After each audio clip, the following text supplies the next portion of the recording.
I stayed alone in my family's cabin. I wasn't alone. I live in a rural part of Pennsylvania, way out where the roads barely have names and the trees grow thick on both sides like a wall.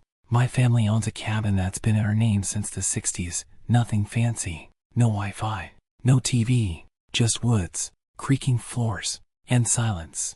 Last October, I decided to stay there for a few days by myself. I had just gone through a breakup and needed to clear my head. I brought a few books, some firewood, and enough food to last the week. I didn't tell many people I was going, just a quick text to my brother, saying, "At the cabin, no signal, back Sunday." The first night was peaceful, cold, still. I heard the usual forest sounds, owls, wind through the trees, the occasional rustle of leaves, but nothing weird, not yet. The second night was when it started. Around 2 a.m., I woke up to the sound of footsteps outside. Not animals, footsteps, slow, steady crunches on the gravel path that leads from the woods to the front door. I froze in bed. My heart was pounding, but I told myself it was probably a deer, maybe a bear. Then the footsteps stopped, right in front of the door. I sat up, holding my breath, waiting for a knock. Nothing.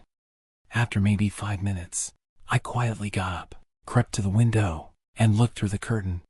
There was a man standing at the edge of the tree line, not on the path, just barely visible in the moonlight. He wasn't moving, just standing there, facing the cabin.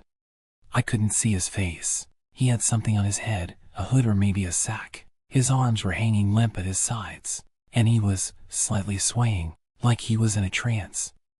I backed away from the window and locked every door and window in the cabin. I didn't sleep for the rest of the night. By morning, he was gone. That afternoon, I hiked into town, a good 40-minute walk, and asked a local if anyone else was staying near the area. The guy behind the counter at the gas station looked at me and said, "Man, you're the only one up there this week. Season's over." I went back to the cabin anyway. I don't know why. Third night, 1:43 a.m. I remember the time exactly, because that's when the clock stopped ticking. Literally, it froze mid-second. Then I heard the breathing. Not mine. It was coming from behind the bedroom wall. The thing is, that wall backs onto the woods. There's nothing behind it. No closet. No hallway. Just the outer wall and trees beyond it. But the breathing kept going. Heavy. Strained. Like someone trying not to be heard, but close. Too close. I didn't move. I didn't even blink. My eyes were glued to the corner where the noise was strongest. And then, the voice. It was soft. A whisper. Almost childlike. It said, "You heard me last night." That was it. I don't remember packing. I barely remember the drive home.